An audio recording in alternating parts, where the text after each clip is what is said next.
You have to probably notice of the meetings.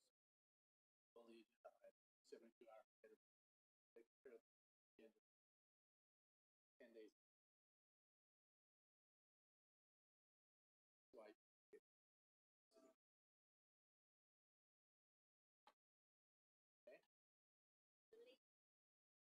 Okay. Yeah.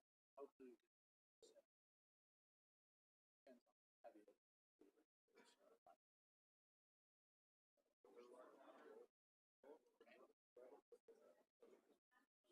John. John.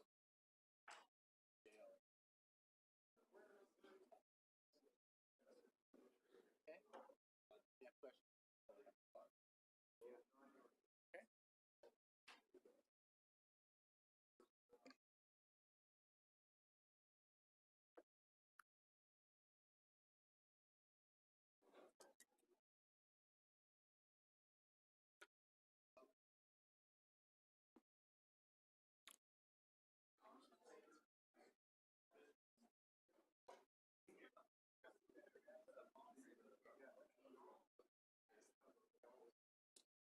Okay.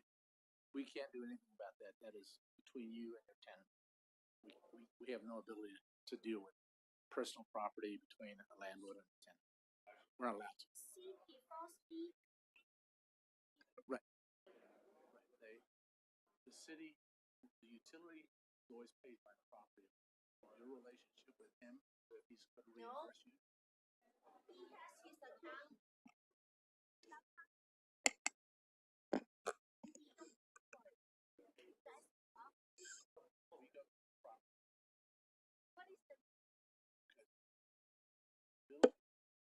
Ladies and gentlemen, we're going to start the meeting in just a few moments. We want you to do that. You think that I have the power? We have a meeting. Give me a call. Give me a call.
Ordering me not able to see key.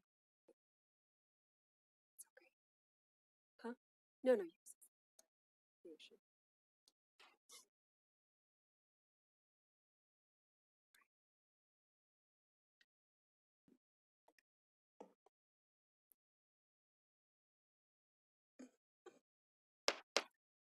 Good evening. Today is Tuesday, November 15, 2022. The time is 6 p.m.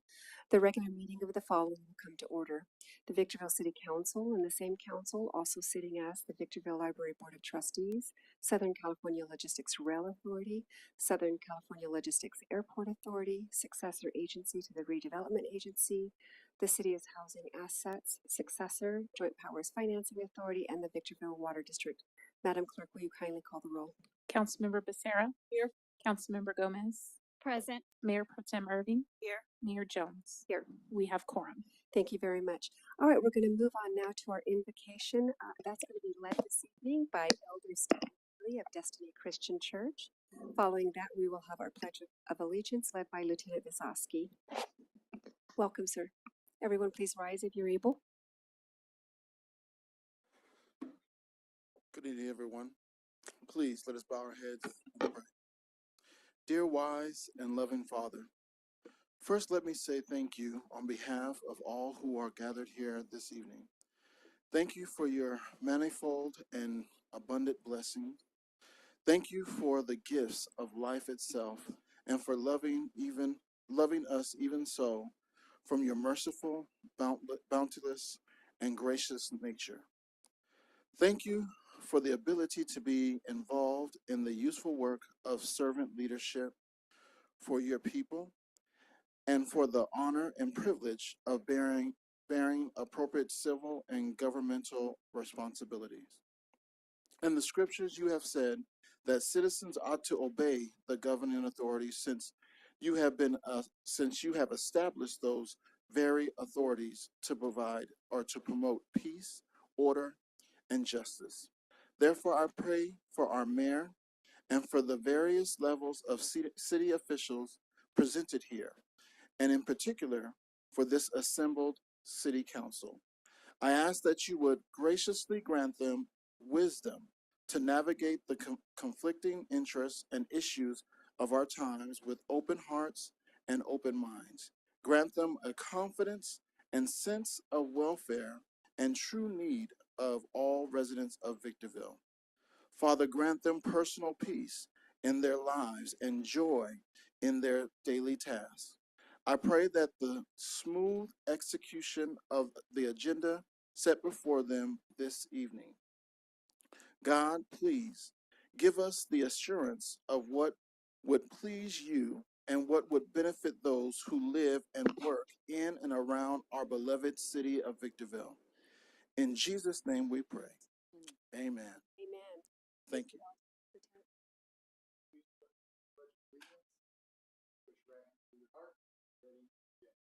Pledge allegiance to the flag of the United States of America and to the republic which stands one nation under God, indivisible, with liberty and justice for all.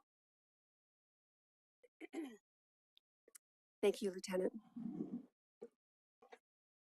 All right, we're going to now move on to our next item. And Madam Clerk, will you kindly present the agenda and any revisions thereto? Thank you, Madam Mayor. There are no revisions to the agenda this evening. All right, thank you. Moving on to conflict of interest declarations. Anyone? No. Seeing, hearing none, we're going to go ahead and move on to the introduction to public comments. Before I do that, Madam Clerk, do we have requests to speak? Yes, Madam Mayor. Thank you. All right, well, welcome to tonight's meeting of the Victorville City Council. Your City Council is interested in your ideas and opinions and furthermore endeavors to incorporate them into its deliberations. At the same time, the Council must be able to carry out its business in an organized and efficient manner free from material disruption. Therefore, this meeting will be administered in accordance with the Council's established policies and procedures and Government Code Section 54957.9. Individuals may speak on agenda items or on issues not posted on the agenda during the public comments section, providing those issues are within the subject matter jurisdiction of the City Council.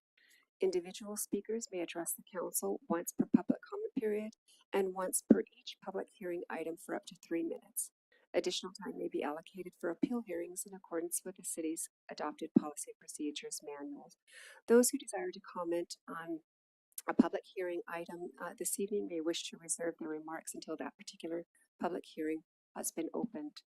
All testimony is to be directed solely to the Council. Although open meeting laws do not permit council members to engage in dialogue with any speaker during the public comment periods, please know your comments and questions may be taken into consideration by council members when discussing that particular agenda item. The presiding officer may briefly respond or have staff respond to statements or questions, or may request that the staff report back to the council at a subsequent meeting. Speakers are requested to comment as briefly as the subject permits. Individual council members who speak as a member of the public do so without the semblance or presumption of authority derived from her public office and are subject to the same meeting rules of conduct and decorum as other public participants. Once comments are invited, the speaker will be called on by name, then recognized by the presiding officer. The speaker will state the item number that will be addressed or that the subject is a non-agendized matter. Audience members may not disrupt, disturb, or otherwise impede the orderly conduct of this meeting, and those who do are subject to removal from the meeting pursuant to Penal Code 403. Your understanding and cooperation are appreciated. All right, Madam Mayor. Excuse me, Madam Clerk. You just got demoted. Our first speaker is Miller Marks on a non-agendized item. Welcome. Loving your shirt. Oh, thank you, Madam Mayor. God bless everybody, and thank you for your time. And Madam Mayor and council people, I wanted to bring up your guys' attention to our city. I live right on Tamarack in Mariposa, and there's a lot of we're talking about the homeless people, and there's so many of them out there, and our hearts go out for them. Don't get me wrong, and they're especially cold at night and my family is we give out gloves, hats. We try to comfort them much as we can in our ministry. And what I was hoping that the city could do is open up a shelter like the San Bernardino Fairground, at least put them in there till the other building comes in. I guess I heard rumors that they're building another building for the homeless. Can we have you speak into your microphone, please? Oh, can you hear me now? Better, thank you. And I'm hoping that we could at least I don't know, I hope we could get them all off the street, and put them in shelters. And I know some of them are drugs and alcohol, but the main thing is we don't want them to be we see a lot of them on the street. We don't know if they're dead or what, and it really bothers me and my family a lot. And that's why we're coming here to give you guys our attention. And I got other evangelist brothers in Christ. They want to speak about that too. And I just hope you guys could really do something about it right away. Just a little while ago, we had to call an ambulance. It was a homeless lady screaming, and she was shaking, and my wife got panicked, and we're looking outside. She's right at our door, at the side of our house, and we called the ambulance. And I told her, if you're okay with calling the ambulance, you can at least go to the hospital, because we know she's she's all drugged up. And the ambulance did came, but she just took off. So, that kind of bothered us too. And that's why I want to give everybody my attention to. I hope we could at least do something, or we could all pitch in and help them, and at least, get that problem solved. Thank you. God bless you. And happy Thanksgiving. Thank you, sir. Madam Clerk. Our next speaker is Matthew Levashev. Good evening and welcome. Good evening. Good evening, and thank you for the opportunity to speak. First of all, I just want to thank all the city council for all the work that you do. We're grateful for you. We know that there's a lot that's done behind the scenes that we don't get a chance to see, and definitely a special thank you to Tim Bzowski and Captain John Wickham. With all the rhetoric about law enforcement, we know that your integrity and steadfastness is necessary, and we're grateful for it. And the safety provided by Brian Fallon and the fire chief, thank you for keeping us safe. We're grateful, and again, for all the work you do, Mayor, and the rest of the city council. If I may, I'm a friend of Miller Marks, who we just heard from. He approached me asking for opportunities and ideas about how we could support the homeless here in the city, knowing that some are being bussed into the city from the inner city of Los Angeles. Having just moved from there and been on Skid Row myself, I have a soft spot for that. And again, my name is Matthew Levichev. I'm the evangelist here from the International Christian Church. We have an arm of our church called the Mercy Worldwide. If we needed to, we can offer the help of this group that can get up to 200 to 400 people here to serve in any capacity that you would see fit. But what we're here today to do is to request the opportunity to possibly open up the shelter that was formerly at the SBC Fairgrounds. And from what I understand, it was a shelter that was used in the past, allowing some of the homeless to get off the street, to stay warm at night. I know it was open for a limited time, but perhaps for the winter until another shelter's open, that may be an option. We didn't want to just come and talk about the problems, but we wanted to come and be part of the solution as well. So if there's anything we can do, again, my name's Matthew Levichev. I'd be grateful to assist in any way that I can. Again, I have manpower if needed, and if there's anything at all we can do about this situation with the homeless, we'd be grateful to. And that's really all I have to say. Can I ask you questions? No. Well, we're not allowed to have a to and fro dialogue. Otherwise, we run the risk of creating an agenda Understood. item that wasn't posted. If it's something that just requires minor clarification, sure. No. But at this point, I would like to ask if you would give our city clerk your contact information, Absolutely. and the city manager's office can fill you in as to what we're currently doing in the city and the warming shelter that we do have open now, and other ways that perhaps you can help. We Awesome. appreciate it. I'd Thank be you. So grateful to you right here. Yes. Excellent. Thank you. Thank you. Our next speaker is Janet on a non-agendized item. Thank you. Good evening and welcome to our meeting. Hello. I just tell him that I have a tenant. He did not pay for the rent. He did not pay for utility, and he got citation by parking the non-working car on the street. And everything comes to me. I want you guys give me an answer. Why he don't pay the bill? You guys charge me and put a lien on my house. What does it have to do with me? I'm his landlord. I am not his mom. Why you guys put everything under me? Huh? All of you, answer me. Okay, ma'am, we're not going to do that. But I understand that you've had a conversation with our city attorney, and I understand that he's given you It's different the way to case. contact him. It's different case. Okay. Well, we honor the ordinances and the laws of our city, ma'am, and Let me finish talking first. yes, ma'am. First, I have nothing to do with the tenant. I'm not his relative. I'm not his mom. Why? I will write down everything in an email and send to all of you. And you guys must give me an answer.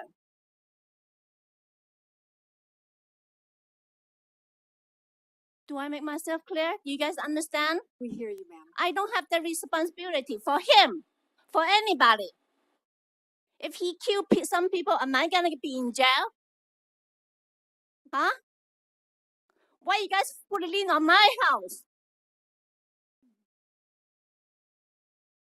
So all I need to do is put everything in an email and send it to all of you guys. I will not miss one.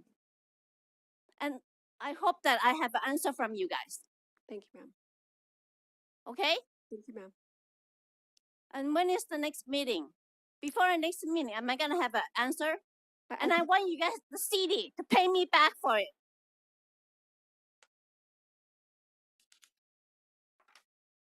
Okay? Thank you, ma'am. Did you have anything else that you wish to say? And about the last case, I already emailed Joanne.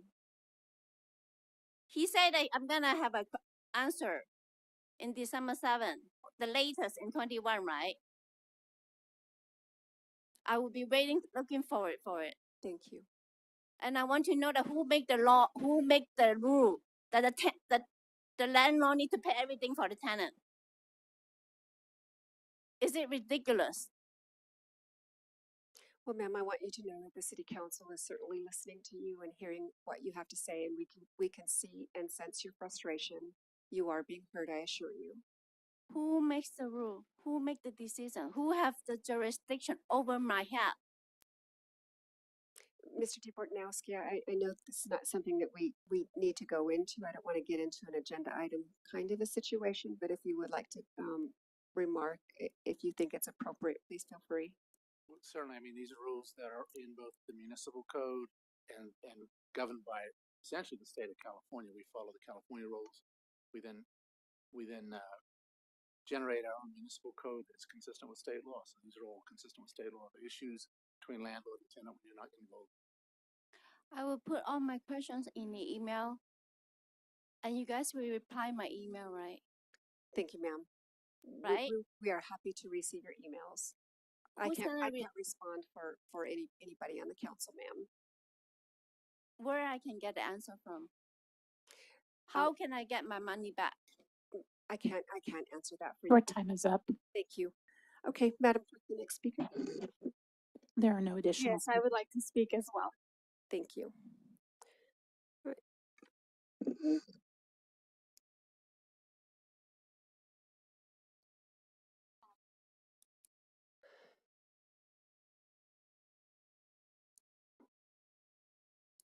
Okay, Ms. Gomez, if you'll let us know to which item, if any, you wish to speak, or if it's a non-agendized matter.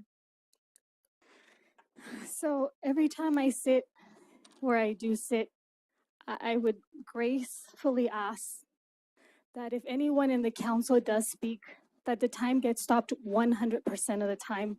I'm one of those people that hold members accountable. And if when I see the time going and it's not 100% stopped, I feel that the members up here have been ostracized from their right to have the 3 full minute allotted lapse time. So please ensure that I was watching. A few of her minutes were stolen as the interaction became prevalent and became a little bit, I'm going to call it hostile, because that's what I feel was. And of course, you're more than welcome to counter how I see things. The next thing is, Mr. City Attorney, I understand that Ms. we Gomez, do can I have address that? rules from the state of California. We're also a charter city, and those rules that are made are bound by at least 3 members. And on many occasions, I myself have advocated for changes on the purchasing department or any type of agreement that would allow the members from the public, whether it's residential 1, C1, 2, or 3, commercial, when we link water and trash, for instance, and a business is not able to continue because they were not able to do the trash payment, it really stagnates our community members. And dare I say that we're here to help the members. When one person or 2 people show up during the year, mind you that 1 or 2 people that come and speak in front of something that could be so ostracizing and so gap oriented, it really doesn't allow the members to feel that they've been heard. They've been shut down, and that's what they feel.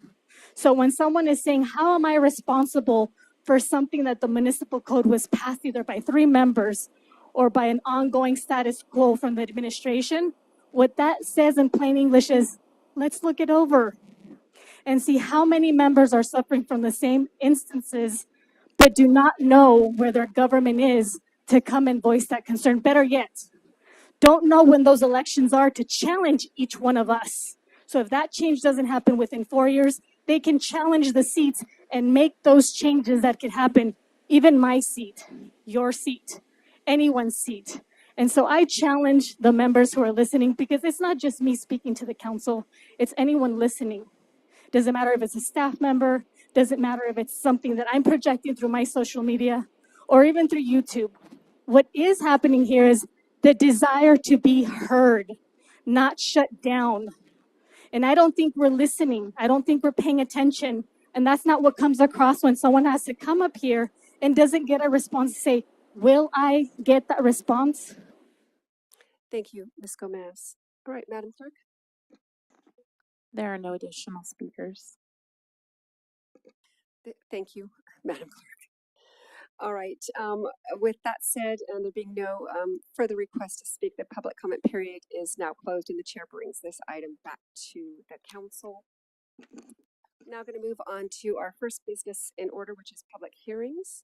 Item number 1, this is consideration of City Council Ordinance 2432 with an environmental exemption, approving various amendments to Chapter 5 of Title 16 of the Victorville Municipal Code to adopt State of California mandated 2022 Title 24 building codes and other standards, updates sections to reference the city's recently adopted master fee schedules, and revise sections relating to development impact fees. Mr. Metzler. Thank you, Madam Mayor, members of the council. This is an item that we do just about every 3 years as the state of California updates through the California Building Standards Commission things like uniform building codes. And effectively, as a city, we're required to comply, and in complying, we actually review those codes and decide which ones are appropriate and applicable for our local code, and then effectively we codify those provisions to help govern new construction activity in our city. So with that, this item is effectively establishing the new building codes for 2022. The author on this item is your building official, Mr. Joe Slegers. He's available for any questions or comments you might have.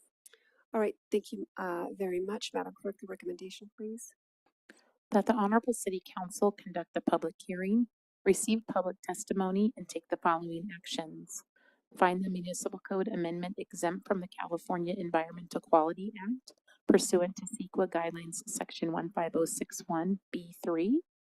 Introduce ordinance number 2432 for adoption and first reading by title only, and waive further reading in full of proposed ordinance number 2432. All right, thank you very much. And before we move on to technical questions for clarification, I think it's worth noting that I believe, Mr. Metzler, most of these have already been deliberated. This is just a matter of things being moved into our ordinance. That is correct. So the underlying issues have already been discussed and deliberated by the council. We're just now putting it in the ordinance. The underlying issues have been discussed at the Planning Commission level. Gotcha. As it relates to these currently drafted codes, this is the first time the council is dealing with them. Okay. All right. Very good. So with that said, we're going to begin with technical questions for clarification as it relates to the staff report, and we'll begin with Member Becerra. Thank you, Madam Mayor. Mr. Metzler, in reading this, either you or Mr. Slegers, what I'm noticing, it says California all the way down, from administrative code all the way down to green building standards. These were standards handed down to us from the state of California, correct? They're effectively adopted at the state level and required of local agencies to adopt, effectively to conform to state building codes. So all of these, that now all our new homes have to have future electrical connections from everything from your hot water heater down to your stove in your home. Everything now has to be gas and electric in the homes, correct? That's one of the provisions that's dealt with on the energy side. And Mr. Slegers can speak in better detail, but one of my understandings relative specifically to the provision of gas, because the energy code component is trying to encourage new construction getting away from the dependency of natural gas usage for environmental reasons.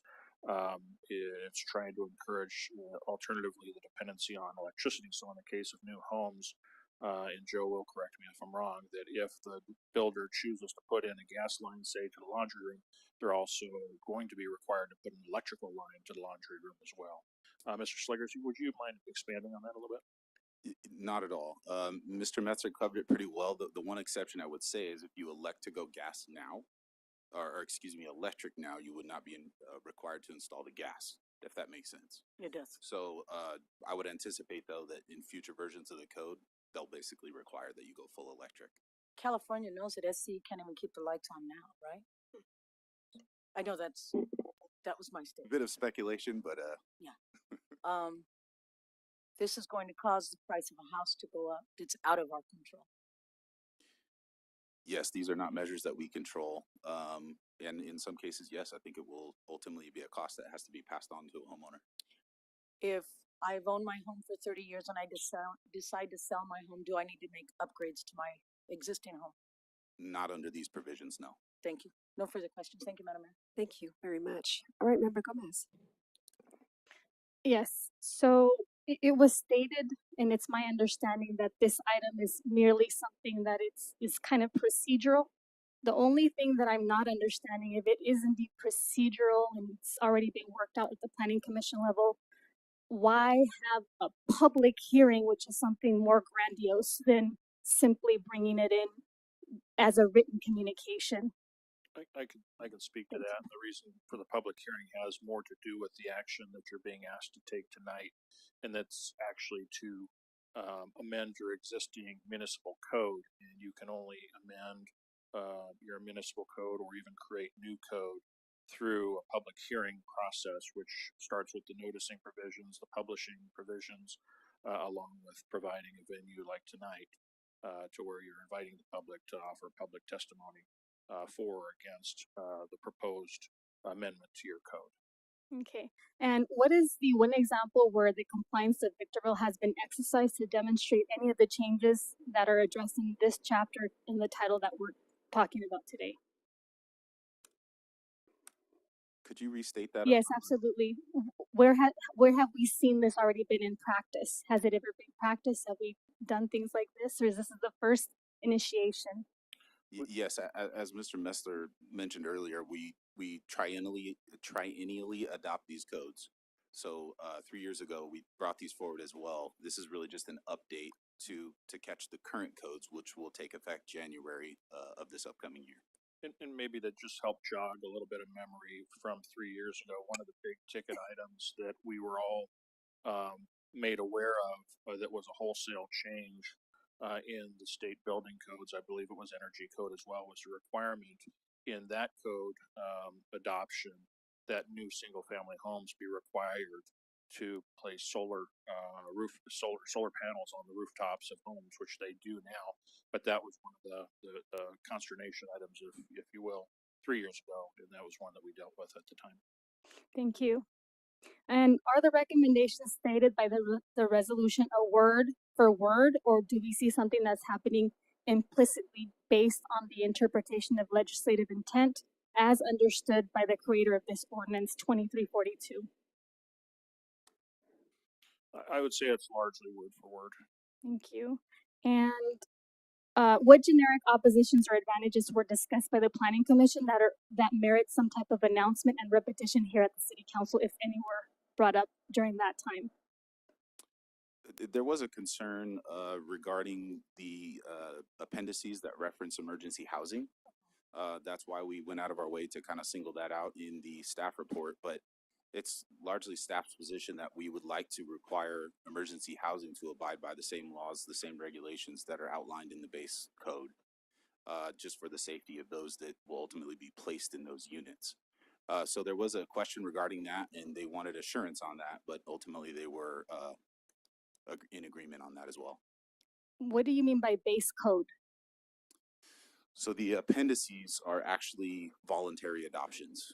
In most cases, the appendices are more restrictive. They allow you to apply additional regulations to certain things or occupancies. In this case, this appendix actually allows lax requirements for emergency housing on the premise of basically a housing emergency or a declaration of shelter crisis. So in this case, it actually allows a lower set of requirements for that type of housing. Where are the appendices? Do you happen to know what page? We actually don't have the appendices in their full text included, but there's a link in the staff report that will take you to the Building Standards Commission website if you'd like to look at them in their entirety. Thank you. And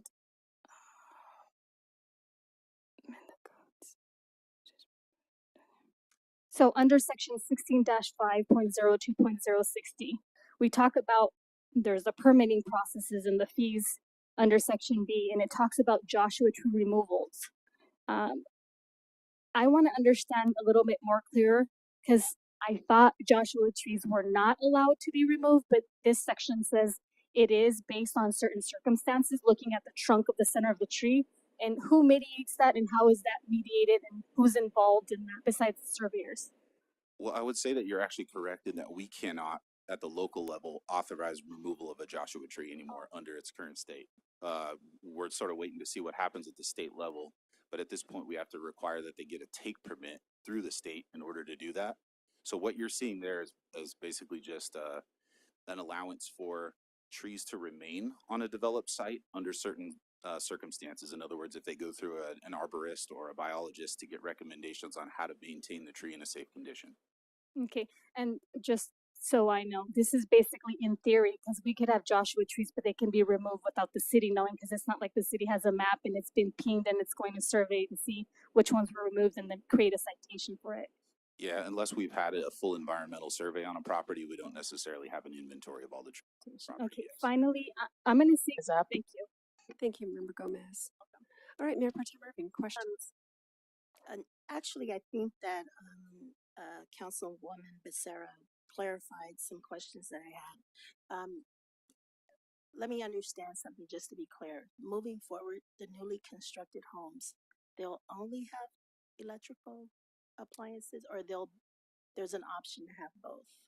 Correct. So if they elect to install gas appliances at this point, they will just be required to provide the infrastructure to convert to electrical. Okay. But I would say that oftentimes the next code cycle will capture that in a way that requires full electrical installation. I don't know that at this time, but that's exactly what happened with solar.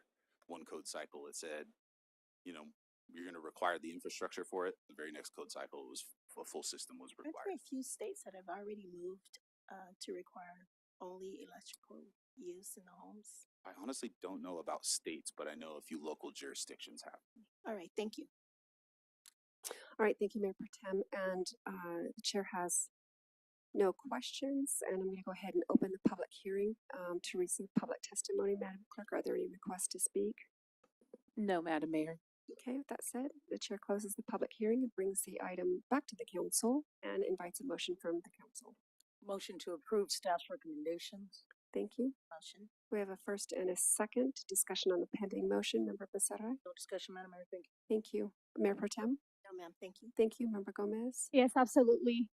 When we bring up something in terms of like those appendices, I think those would have been very important for someone to look at. So, but I indeed appreciate the understanding that there was a lax with the emergency housing, which allows me to, okay, so interesting, that you guys been doing your work, but just as a member of the public and someone sitting here, those appendices would have been something that's good to just be, more transparent in my opinion. So I appreciate even showing me that there's a potential link that I can click on. Thank you.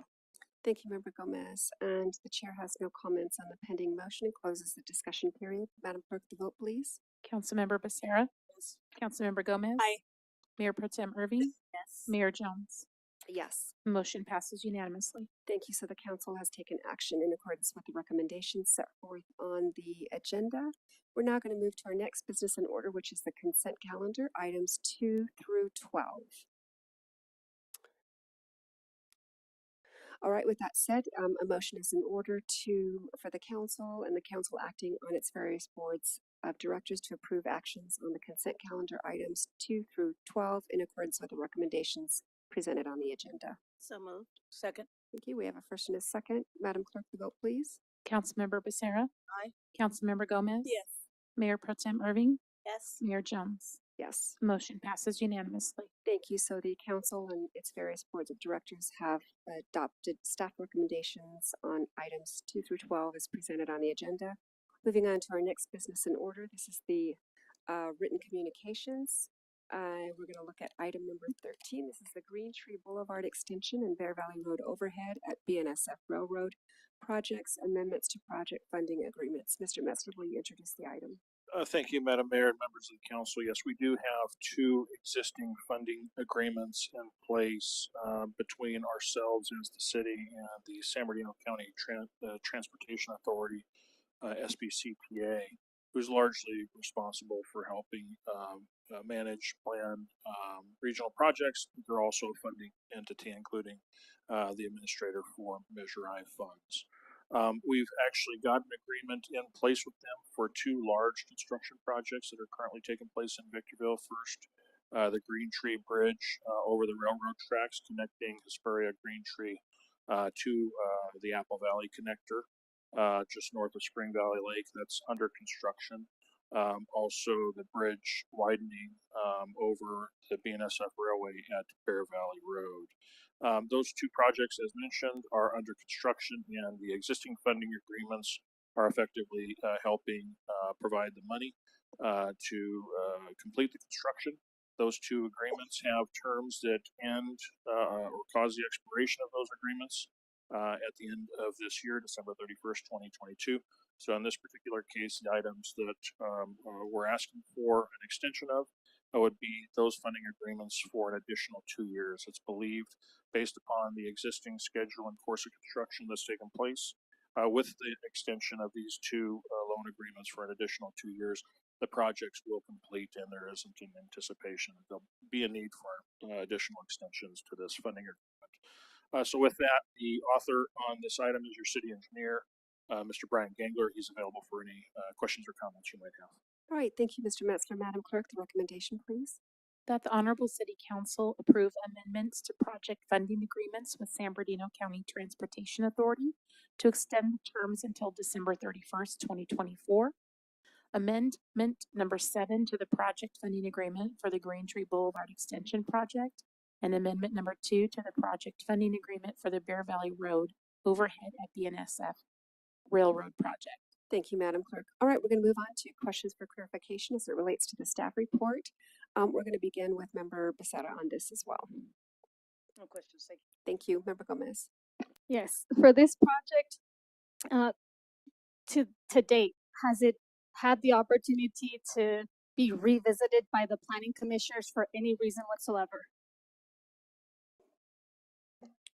I would say no, because there hasn't been a need to have the planning commission revisit these particular items. If there was an opportunity for the planning commission even to consider these items, it would likely be a part of the circulation planning efforts, but we're way past that as it relates to these two projects. Okay, so with that understood, there may be no need for the planning commission to revisit anything unless something extraordinary occurs. Is that my understanding? As it relates to these two particular construction projects, I don't expect or envision any need or any reason for the planning commission to further involve themselves in these two items. Okay, and by any chance, are we still considering any matching funds to be allotted with this particular item? I'm not aware of anything new other than those funding sources that have already been identified in the funding agreements. Are any residential or commercial entities in the pathway of the BNSF in order for some mitigation or something to be negotiated, like appraisals, eminent domain, any negotiations, nothing like that? We're past all of that. Past all that, okay. We're in construction, literally. And how many phases are we anticipating before completion? It's just the existing phase that we're currently in right now. There are no phasing or further phasing, I should say, of these projects. We are in the phase that is construction that will fully complete the projects. And is the completion date approximate or actual? Even though you've alluded to it briefly, would you please address that same question? They're estimated based upon our known or the knowledge that we have as to the progress made at both construction sites. They're estimated based upon keeping that pace, but of course can be adjusted if there's unforeseen causes for delay. And then finally, what is that date of completion that people can start without any trouble traveling that pathway? Which one? For the BNSF, let's see, the extension project for the Green Tree? Yeah, and I thought we had put them in the staff report. I believe the staff report on page 230. We started, so on the Bear Valley Road over BNSF on page 230 says summer of 2023. And then for Green Tree extension, it's identified in that same first paragraph of May of 2023. So those dates haven't changed for this last year that we've been talking about, because I know if we talk about pacing, somehow if there's rain or anything that comes obtrusive, we cannot foresee the completion, but to date, nothing has been in the way, right? Those are the best dates we have available as of today. Thank you. I have no further questions. Thank you, Member Gomez. welcome. Mayor Pro Tem. No questions. Thank you. Thank you. And Mr. Metzler, this is just really something that's a needed thing to do to just make sure that we have a funding agreement date that's set well beyond when we anticipate the project being completed. So this just gives us safe room on everything, correct? That's correct, and also allows our partner SBCTA to actually be able to administer their side, which is their funding to actually go into the construction. All right. Thank you, Mr. Metzler. All right. And the chair has nothing further. Invites a motion from the council. Move to accept staff recommendations. Second. Thank you. So we have a first and a second to adopt staff recommendation. Any discussion on the pending motion, Mayor Pro Tem? No, ma'am. Thank you, Member Becerra. Thank you, Member Gomez. Yes, absolutely. So, a lot of members of the public end up being here the first time, and they're not sitting here like we are. So I appreciate the questions that any of the members would produce, such as myself and any other member here, understanding that we are here to serve a general public that may not have been privy to the information. So if any of this sounds repetitive from my questioning, let it be known that it's because there's a lot of fidgeting going around, whether there's pacing or non-pacing of the exactitude of dates and times. So I appreciate that you guys are being patient with my questioning. Thank you, Member Gomez. And I am so thankful, Mr. Metzler, to you and your staff for a very thorough staff report. All of the questions that I really could have had with this were well anticipated in the reporting. So with that said, the discussion period is now closed. Madam Clerk, the vote, please. Councilmember Becerra. Yes. Councilmember Gomez. Aye. Mayor Pro Tem Irving. Aye. Mayor Jones. Aye. Motion passes unanimously. Thank you. So the council has adopted staff recommendation as presented on the agenda. Moving on to item number 14. This is award of construction agreement to Aquasource on the Doris Davies pool replaster. Mr. Metzler. Thank you, Madam Mayor and members of the council. We're pleased to bring this item to you, as this is another one of those that speaks to recommendations found in your Parks and Rec Master Plan, and is also consistent with the strategic plan that's been guiding us over the last 3 years. This particularly is dealing with rehabbing or providing rehabilitation to the existing public pool at Doris Davies Park, and we've recently had to reinvest in that 40-year-old facility by having to replace some of the decking due to age. And as we took on that last project, we also discovered when draining the pool, we actually discovered the need to replaster. So we're bringing the replastering of that pool forward in this particular item. We have gone through a public solicitation process that didn't yield a lot of response to the bidding process, which then caused us to go out and begin a negotiating process, which we successfully have completed and is brought forward to you in this item, which effectively is seeking the authorization to proceed in replastering the Doris Davies pool. The author on this item is your building official, Mr. Joe Sleggers. He's available for any questions or comments you might have. All right. Thank you, Mr. Metzler. Madam Clerk, the recommendation.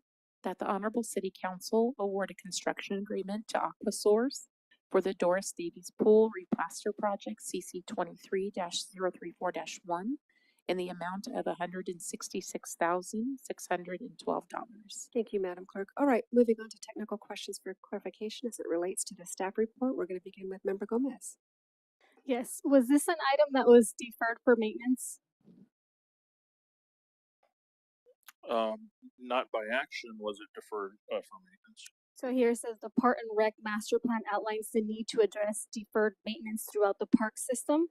So my questioning comes from the deference maintenance, which presumes that this pool happened to be something that we deferred it for whatever reason. So I'm just clarifying. Deferred or in the sense that it never occurred, largely to money reasons, that would be a fair statement. Thank you for that. Will the replastering aid in the cracks found in the swimming pool? Yes.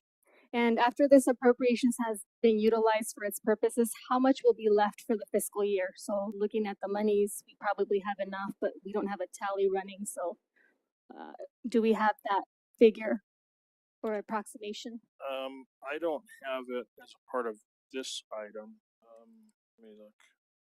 No, it doesn't look like we've done a full fund assessment in the fiscal impact section, but it was budgeted.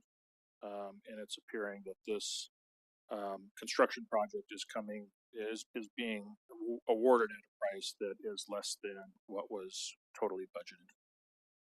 Okay, and how old are those cracks that we can conceive of since it's a 1980 pool?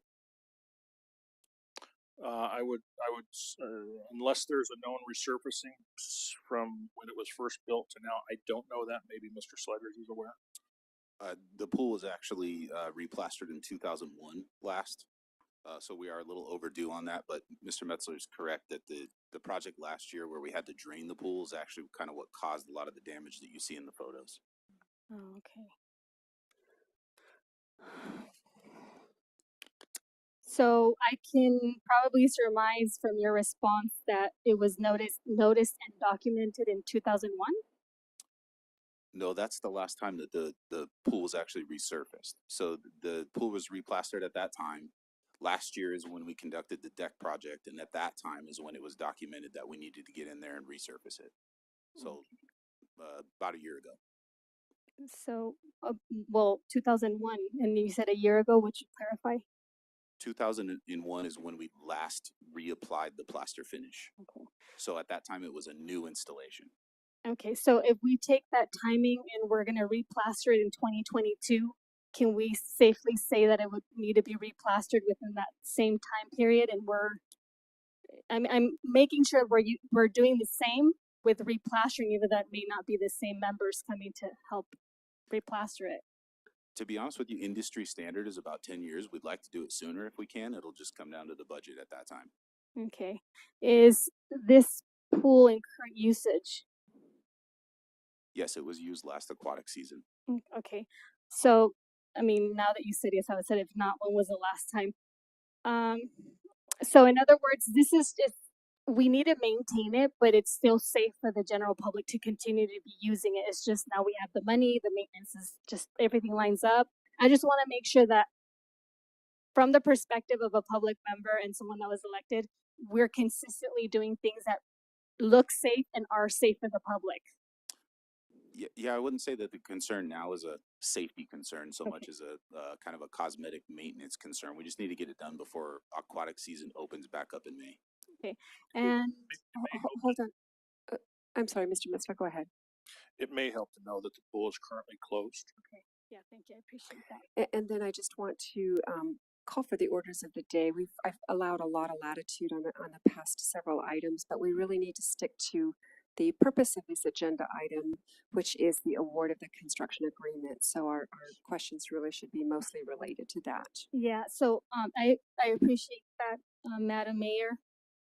Within the scope of understanding that $166,000 will be Your utilized time is up. a project budget. All right, I we're moving on. maintained what I needed to say, Member so I Taylor, appreciate have it. any Thank you for questions? being quiet and allowing me to finish Thank my you, thought. Member Becerra. Thank you. And the chair has no questions on this and invites a motion from the council. Motion to approve staff's recommendation. Very good report, sir. Thank you. We have a first and a second discussion on the pending motion. Member Becerra. No discussion. Thank you, ma'am. Thank you, Mayor Pro Tem Irving. No more than I'm very happy to see this item before us. Thank you. Thank you, Member Gomez. Yes, absolutely. So there was a recommendation for an amount to be 166,000 approximately, and the impact shows to be for a project budget of $173,000. So within the scope of my rationale to be able to consistently show the members that I represent that I'm very rational when I do produce something, it's really important for me to be able to respond and ask questions accordingly without being shut down or ignored or anything like that. So I appreciate the patience that my colleagues and especially the mayor has in a very difficult position that she does have as she stays in her position. Thank you. Does anyone wish to continue speaking on this? Hearing none, that motion that is now going to be acted on. Were you seeking a motion? I'm sorry, I was confused. Excuse me, no. Member Becerra had called for the vote. And so normally when I do that, Member Gomez, I am required to ensure that nobody else wishes to speak. Since I'm the only remaining person, I don't wish to speak, and so we're gonna just go ahead So and move I'm on to the seeking vote. clarification. I just gave the clarification, Member Gomez. No, yes, another one came up. So I never heard Becerra be recognized, so maybe that's where my lack of You understanding. can, that's a one of the points that you can interrupt the speaker, and that is to call for the vote. Okay, I didn't hear. I apologize. Sure. Thank you. You betcha. All right, Madam Clerk, the vote, please. Discussion. Councilmember Becerra, Aye. Councilmember Gomez, Aye. Mayor Pro Tem Irving, Yes. Mayor Jones.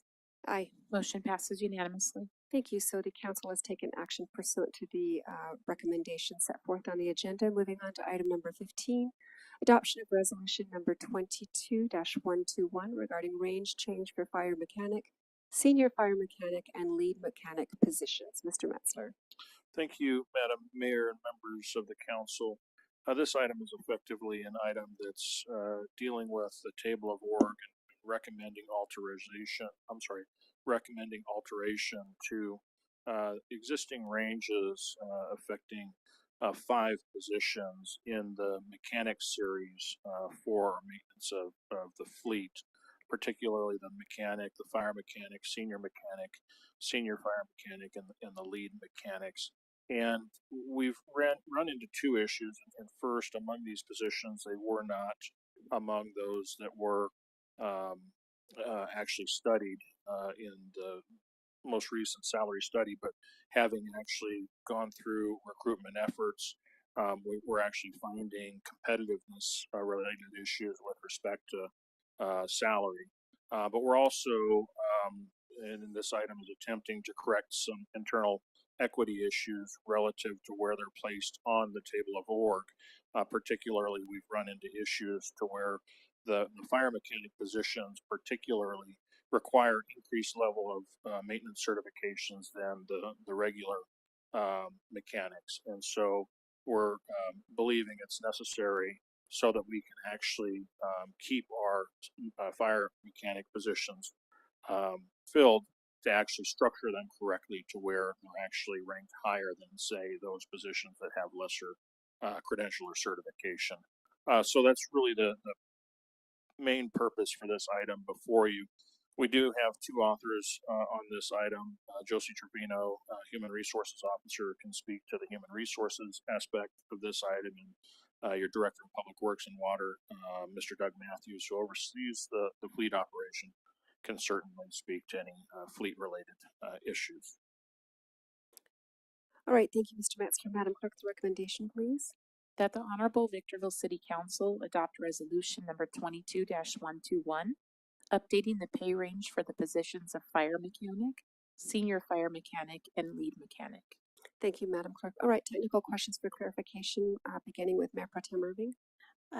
Yes, I just want to clarify. So it is believed these recommended upgrades in salary rectifies a particular inequity. Is that what I understood? And creates more competitive pay? 2 things and 2 mutually exclusive items. The internal equity issue is one, and then salary competitiveness is the other. Salary competitiveness with the industry. I see. And in the future, will we address this? We will in the last budget cycle, when we did the salary survey for the city, the non-represented, to meet the time constraints that we had, especially considering when we started, we had to take a sample of all of our classifications, and the sample was about 80 positions. Don't quote me on the number, but it wasn't all of the positions, and it just so happens in this particular case that these positions were not in that 80, if you will. However, one of the things that we are doing going forward, in fact, we're actively discussing it right now, trying to kick off in January a new study, and it's something that we want to do every year prior to bringing the budget to you. That way we have a sense of where we stand from a salary competitiveness perspective. I like that we're taking a proactive approach. Thank you. Thank you, Mayor Pro Tem. Member Becerra. Thank you. Mr. Metzler, and reading this on page 286, it says these mechanics are going to have to be ASC certified. Does that help with our status of mechanics being able to work on fire trucks? Because these particulars are specifically for fire trucks, correct? Well, fire equipment, I'm sorry. So you're speaking to a subject that I know very little about, so I'm going to ask Mr. Matthews to address that. That ASE series of certifications is part of the fire mechanic certification, so yes, it's needed. And these mechanics are going to be paid for from fire budget? Or I understand how the mechanics are paid, but these specifics will come out of fire budget. Correct. The fire mechanic and the senior fire mechanic come out of the fire budget. And they're trained from where the truck is made, correct? We do go to training from the manufacturer at times, but the fire certifications are not specific to any vehicle. It's just the general apparatus and the systems on the vehicles. Okay. Thank you all for taking care of our employees. No further questions, Madam Mayor. You bet. Thank you. Member Gomez. Yes. Before I enter into my inquiries, I have a request for clarification in regards to call for the question. So it's my understanding that through the decorum and professional aspects that are stated at the, I'm seeking clarification because I don't want to continue interrupting. And I appreciate that, but to the extent that we're not dealing with something like that at this moment, if I can, I'm happy to, after the meeting is over, go over the. Well, I wanted to make it public because it always seems that you're a little prejudiced, and I want to stop that. I want to be as professional as Member possible. Gomez, I assure you, I deliver the rules of decorum and our parliamentary authority as fairly as I know how. So, to the extent that you have questions on calling the question, I'm happy to help you with that after the meeting. Yeah, because Ms. Becerra does that and she's being favored, and I find that and I agree. Both of you were not behaving professionally. So moving on. So okay, so as long as I have clarity. Let's deal with your questions on the item. So I just wanted to make sure that my 3-minute rule is respected. But if the call to the question interrupts, then I would just deal with it in that fashion. You have 3 minutes to ask your questions, member. So would you clarify I'm sorry, Mr. Mesler, you said something about quote unquote. It's 2 minutes, Madam Mayor. Excuse me. In the context of position stated. Can you stop the clock? Member Gomez, my apologies. You said 3 minutes and I didn't catch yes. It. It's 2 minutes. So we have 2 minutes. It's always been 2 minutes. Thank you for bringing that correction as well. Mr. Mesler, would you clarify? I know it's quote unquote about 80 positions, but it's not the 80. I would like for you to recontextualize in terms of saying that we're bringing something to save the members of the community money. Would you restate that? It wasn't too clear for me what you meant in terms of 80 or positions that weren't included or they're not here. I just needed to have clarification on that regard. Well, in what I did say, there was nothing in there that suggested that there was going to be a savings. This more so has to do with properly classifying these positions so that we resolve an internal equity issue involving certain positions and certifications associated with those positions. The competitiveness, these positions were not included in the study that we did. Otherwise, we believe had they been included, we likely would have caught these salaries or identified these salaries, I should say, as perhaps needing more attention that they got through the budget process. And this item is effectively important enough that we address it now as opposed to waiting to the next budget cycle. Okay, and then in terms of saying that this position is essentially for a shop foreman, how does that fit into the conversation that you just discussed at this moment? So, excuse me, we have 2 lead mechanics, and just to help you better understand what their role is, they're basically a shop foreman that assign duties, do QA, QC, just basically help run the shop. They will act as mechanics also when needed, so it just depends on the workload. Thank you. And what is this unique certification? Are we talking about ASC certification?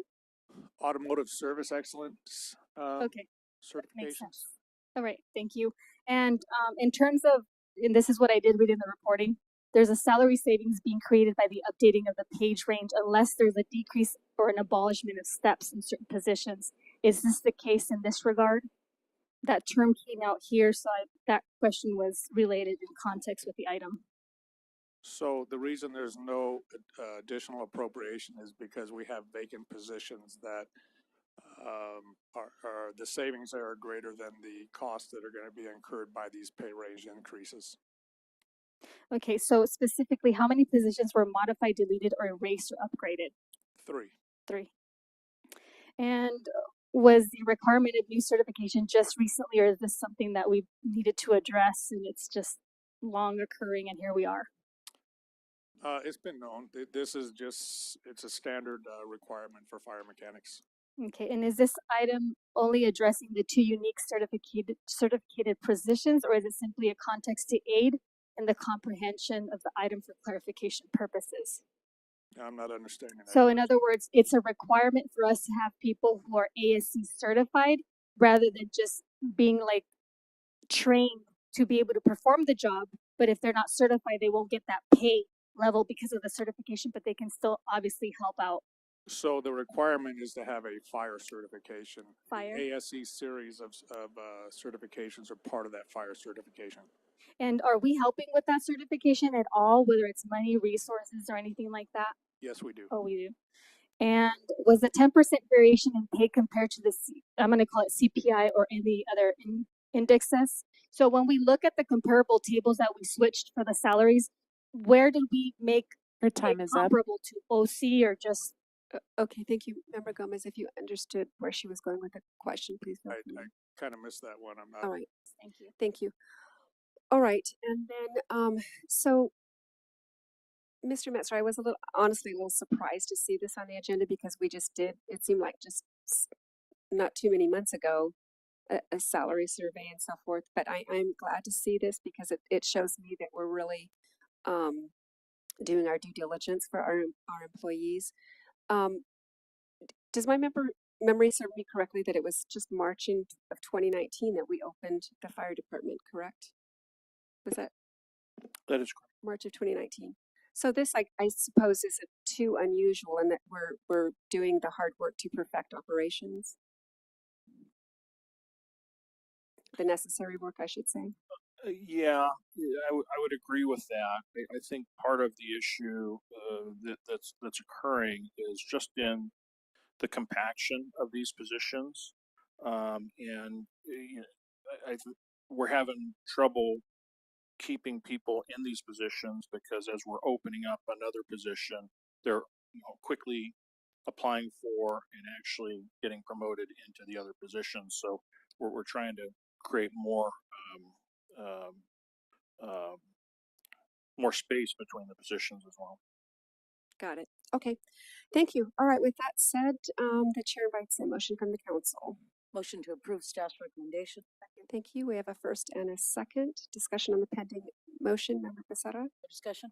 Thank you. Mayor Pro Tem. No, ma'am. Thank you. Thank you, Member Gomez. Yes, absolutely. So in the upgrading of the pay range, sometimes a lot of this seems very repetitive. So I appreciate the questions that come forth to let the public know that maybe it's not as repetitive, but I even thought, why are we looking at the table of contents once again? But after our MOU with the firefighter department, I realized that this is something that's needed and required as we're looking at the different engines and different establishments of departments of the fire to be here. So I appreciate that clarity. Thank you, Member Gomez. All right, and the only thing I wish to say, and I think it's been said here a number of times already, is that I'm so glad that we're doing the hard and necessary work to make sure that we're taking care of our employees and that we have the most efficient and effective city that we can. And that comes from the talent that we have here in City Hall. All right, with that said, I'm going to go ahead and close the discussion period. Madam Clerk, will you please take the vote? Councilmember Becerra. Aye. Councilmember Gomez. Yes. Mayor Pro Tem Irving. Aye. Mayor Jones. Aye. Motion passes unanimously. So the council has taken action in accordance with the recommendations set forth on the agenda. And before we move on to item number 16, which is our city manager reports, Member Gomez, I'm noticing that your mic is echoing. Are you comfortable with the way that it's operating? I really didn't notice, but I can move it away if that's the case. I don't know. I just want to make sure you're good with it. Okay. All right, Mr. Metzler. City manager reports. Thank you, Madam Mayor. Members of the council, we do have a few items coming up. Santa's Victorville mailbox, that's actually coordinated through our Hook Community Center. It's taking place from November 14th to December 9th between the hours of 8 and 5 p.m. Monday through Thursday, and then 8 and 4 on Fridays. And this is Santa, basically our letter writing campaign to Santa. The other item we have is our annual Christmas parade is scheduled for Saturday, December 3rd, 10 a.m. That'll be along 7th Street from La Paz to Forest. There's no cost. The Kiwanis Club is who takes the lead in helping us put this event on. Festival of Lights is also on that same day, Saturday, December 3rd. That'll be here at City Hall from 4 to 7. We'll actually have Santa and Mrs. Claus in attendance. We'll offer free hot cocoa and cookies to those that attend. We'll also have horse-drawn carriage rides, an exciting kids zone, holiday music, and vendor booths for holiday shopping. So it's our annual exciting event here at City Hall. National Recycling Day is on November 17th. That's at the Victorville City Library, 4 p.m. to 5 p.m. No cost for that event. We're also doing a spay and neuter clinic on December 3rd at the Hesperia Vet Services facility. We have a free dump day coming up, and so that will be on November 9th, November 19th on Saturday. That'll be at the former Victor Junior High School in downtown, right there on Forest Avenue. Again, November 19th, Saturday from 8 a.m. to 1 p.m. And then with that, we're also beginning the process. Our NOFA is out for CDBG and home grant applications. And we're actually conducting an event on Friday, November 18th. So for those that are dependent on or rely on or interested in applying for those grants, we do have some mandatory workshops that they can attend. On the building side, Chipotle Jersey Mike's at Crossroads Center. That's a new project that's actually going up. Those are the steel frames that you see. And that's all I have at this time, Madam Mayor. All right, thank you, Mr. Metzler. All right, moving on to item number 17. This is discussion and possible action regarding upcoming agenda items. And we're going to start with Member Gomez.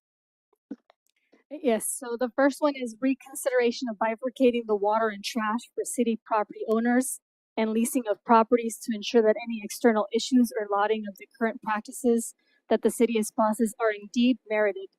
If you want me to reframe it or rephrase it in layman terms, I think I could do that if that was not comprehended by my colleagues or anybody that thinks it's not understandable. So the request is to reconsider, and I'm not sure that I completely understood it. Is it something that you had brought before for an agenda item and it was denied? No, this is nothing that I've brought before to you guys. It's something that a member of the public brought, and I thought that merits a reconsideration. Gotcha. All right. We have a request. That's a motion. Is there a second? Hearing no second, the motion dies. Anything further, Member Gomez? Yes, this one is reconsideration of language access to be agendized for discussion and possible action for the month of February 2023 during a general council meeting. Okay, so Member Gomez, the chair is going to rule that out of order as the council has already taken action on that, and that the city manager's office annually reevaluates that and brings it to the council if we've met the threshold such that we need to provide those services based on the direction given. So that's already been taken care of. Do you have any other requests? Yes. So my question is to bring that to the community so that the community can weigh in, not the administration. The council has already decided on that and has given direction to the city manager's office. Right. So not for the public, just for us to understand that there is no need for public access. That's why I was trying to bring it forth, but I get your point. The next item that I would like to bring is discussion and possible action for allowing members of the council during their public comments and also during their time that they can fully speak to the members of the public, to be able to speak with the members if they do have a secondary or tertiary language without having to be reprimanded or prejudiced. That's my okay, and that's again, my motion. The chair is going to rule that out of order as we have to follow the rules of the Brown Act on that, so we wouldn't be able to trump that. Do you have anything further? Yes, I wasn't aware that the Brown Act prevented members of the public and myself to speak from this dais. If you could bring, maybe you know what, I'll ask for that. So if someone can let me know where in the Brown Act it does state that, that way I don't have. Unless I misunderstood you, but my understanding of what you were requesting was that there should be able to be a to and fro conversation. No, with no, citizens. no, Okay, I no to and misunderstood you fro. then. No, Could no. Could you repeat it? Yeah, absolutely. So I or anyone in this dais during the moment that we can speak, I'm not saying during our agenda items 1 through whatever we have. So when we're able to say, hey, at the very, very end, we can be able to say something to the members with translation is not a problem. And that's without being prejudiced or biased or being stopped from doing that. And that would be in one small moment of space to be more inclusive. Well, I mean, there's several concerns with that, but Mr. DeBortnowski, There are some concerns with that, and in your policy manual, essentially, you have indicated that the meetings would be conducted in English. Council members are able to do public comment to speak in whichever language they want from down on the dais as a member of the public, and there's no prohibition on speaking whichever language you would like at that point. But as to the rest of the meeting, the policy manual also already governs that and indicates the meetings will be held in English. Okay, so so that's my motion. So if you want to second it, or if he kind of gave the input, I'm seeking clarity because that's still my motion on the floor. sure it would in effect be a motion to reconsider that or to look at that part of the policy manual again. Is that fair to say? You know what? That's actually fair to do. Okay. Thank you. Sure. All right. Is there a second? Hearing no second, the motion dies. I have nothing further. Thank you. Thank you, Member Gomez. Member Becerra. No actions. Thank you. Thank you, Mayor Pro Tem. Nothing, thank you. Thank you, and the chair has none. We're going to now move on to item number 18, reports from council members. Member Gomez. Yes, absolutely. So it's always a privilege to be able to be out in the community, saying hi to many new faces and y recalcando. And that means to continue to tell the people from my perspective that I'm there. And so that's very important for me as someone who is elected. And I want to continue to share that to the general public, obviously those on my social media, to understand that my will is always to be as less transactional and more relationship based, because I think we do need different types of representations, whether they're formalistic or descriptive types. And that includes hablando con las personas en español, como las personas que traigo aquí. Es un placer tenerte aquí. Y pues como tú sabes, me cortan y es lo que hacen, le dicen calla, Blanca, pero pude hablar. Así que gracias. We're now going to move on as the member would not bring herself to order. Mayor Pro Tem, any reports? I really, this is, someone's asked me to announce, that, Galley Fish Tacos and Ladies TKO have partnered to collect toys for tots. It is indeed the season for giving. The toy drop off hours are from 12 to 8 at, Galley Fish Tacos at 12748 Armagosa Road, here in the city of Victorville. So I just was asked to announce that. Sure. And I don't really have any other comments. Thank you. Thank you. And I just have a few. It's been a busy week, but a few weeks. I attended the ribbon cutting and grand opening for St. Martin High Desert. It's a wonderful organization that provides hospice care, education, and compassion to those facing their precious days left on earth. And they provide valuable translation services, which is much needed in the Hispanic community. Also, I've been invited by the San Bernardino County Transportation Authority to MC its annual City County Conference for next year. And so this is quite an honor for our city, and I was delighted to accept the invitation. And most importantly, I'm going to feel very comfortable in saying I think we would all agree that we wish everyone happy Thanksgiving Day, to all of our employees, staff, and certainly all of our community members. And with that said, oh yes, you can. Sorry, I'm so used to speaking last, and I wasn't thinking. Member Becerra, my apologies. I just report the city of Victorville joined the new JPA High Desert Corridor. I was voted in as co-chair. We actually have a seat at the table. This is for train and metro from the Palmdale area to the Victorville. We could say, for right now, safe to say that the Victorville Okay, vice chair. all right. We have a seat at the table, folks. It's gonna be exciting, hopefully in our lifetime. Look how long it took them to build a 210. That's Mayor a big Jones, deal. Yes. before we close out and adjourn, do you have a date on the affair? I mean, the presentation? It's going to be for the SBCTA in May of 2023. Okay, Yes. great. Yep. Keep me informed and abreast. I'm sure you'll be getting all kinds of emails. Thank All right. So with that said, again, Member Becerra, Hmm. my apologies. I just kind of went by my list and That's okay. nothing intended by it for sure. And I'm so thankful for the great news. It is a big deal to have a seat at that table. All right. With that said, that concludes our business for this evening. And as a matter of housekeeping, all council members, staff, and audience members will kindly vacate council chambers in City Hall within 10 minutes. So that's 7:26, so that these facilities may be cleaned and secured from for the evening. Members of the public are not permitted behind the dais. This meeting is adjourned.